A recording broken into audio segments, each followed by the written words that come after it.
आपके पर्सन आपके साथ कंफ्यूज्ड है या डिसइंटरेस्टेड है? क्या वो कंफ्यूज्ड हैं या डिसइंटरेस्टेड हैं? लेट्स सी क्या मैसेजेस आते हैं।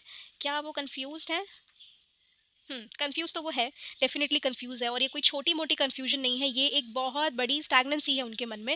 ये स्टैग्नेंसी क्यों है? क्योंकि वो अपना एक विज़डम नहीं लगा रहे हैं। मतलब बेसिकली जैसे होता है कि अभी हम सब अपनी लाइफ़ में कुछ ना कुछ सीख कर आगे बढ़ते हैं। वो जो कुछ ना कुछ उन्होंने सीखा है ना, वो अप्लाई नहीं कर पा रहे हैं। सीखा उन्होंने ज़रूर है, उनके दिमाग में वो विज़डम भी है, बट वो अप्लाई नहीं कर पा रहे हैं एंड सिचुएशन को सिर्फ़ एक ही पर्सपेक्टिव से सोच रहे हैं।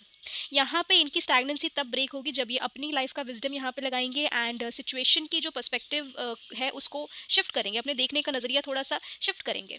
ये पर्सन डिसइंटरेस्टेड नहीं है, बिल्कुल भी डिसइंटरेस्टेड नहीं है, उल्टा ये पर्सन तो चाहता है कि हम दोनों की बात होती रहे एंड जब आप लोगों की बात नहीं होती है, तो ये पर्सन काफ़ी एंग्ज़ियस हो जाता है कि मैं किस तरीके से बात करूँ या मैं क्या बातें करूँ या मुझे और क्या बातें करनी चाहिए और ऐसी क्या चीज़ें अप्लाई करनी चाहिए जो इस बॉन्ड के लिए अच्छी रहेगी।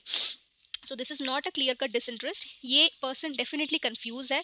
यस, कंफ्यूज इसीलिए मुझे यहाँ पे ये दिख रहा है कि इनके मन में जो ये स्टैग्नेंसी चल रही है, ये स्टैग्नेंसी इसीलिए चल रही है क्योंकि आप दोनों के बीच में कम्युनिकेशन नहीं हो रही है।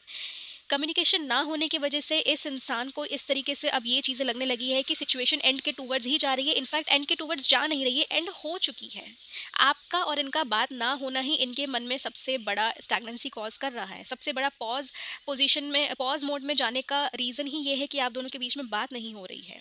ये जो स्टैग्नेंसी है, ये जो पॉज पोजीशन है, ये बहुत इजीली रिवाइवेबल है, बहुत इजीली रिवाइव हो जाएगा because this is not a disinterest. ये आपके पर्सन के एंड से डिसइंटरेस्ट नहीं है, तो इंटरेस्ट तो डेफिनेटली है, डेफिनेटली ये चाहते हैं कि बात हो।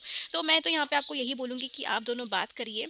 अंडरलाइंग डेक की एनर्जी पेज ऑफ कप्स की आई है, बात करने का तो है ही, आप बात तो करिए ही, लेकिन अब आप दोनों को थोड़ा सा कॉशियस हो जाना चाहिए। जैसे ही आप दोनों की बात होगी, ये स्टैग्नेंसी हटेगी, आपके पर्सन एक वो पर्सपेक्टिव शिफ्ट करेंगे, उसके बाद आप दोनों को ही बॉन्ड में एक बेबी स्टेप्स करने हैं, बेबी इमोशंस ऑफर करने हैं एक दूसरे को। ऐसा नहीं होना चाहिए कि आपकी कम्युनिकेशन रिवाइव हुई है, स्टैग्नेंसी हटी है और आप दोनों एकदम से इमोशंस दिखाने में रश कर रहे हो, एकदम से ही बहुत बातें हो रही हैं, चीज़ें कमिटमेंट की तरफ जाने की बातें हो रही हैं, आगे जाने की बातें हो रही हैं, ऐसा नहीं होना चाहिए। आपको कम्युनिकेशन रिवाइव होने के बाद इस बॉन्ड को ऐसा लेना है कि दिस इज़ नाउ पेज 1, हमको एक क्लीन पेज मिला है एंड अभी हमको इस क्लीन पेज को अच्छे से लिखना है, पेज 1 को अच्छे से लिखना है, फिर उसको पलट के पेज 2 को अच्छे से लिखना है। आप कब अच्छे से लिख पाओगे? जब आप धीरे-धीरे चलोगे। अगर एकदम से ही दौड़ लगा दोगे तो डेफ़िनिटली ये चीज़ें वापस से गिर जाएँगी एंड आप दोनों की कम्युनिकेशन एंड हो जाएगी।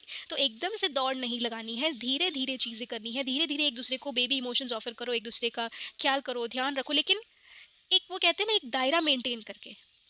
अगेन ये रीडिंग रेज़ोनेट हुई भी होगी, नहीं भी हुई होगी, and I also offer private readings जिसके लिए आप डिस्क्रिप्शन चेक कर लेना।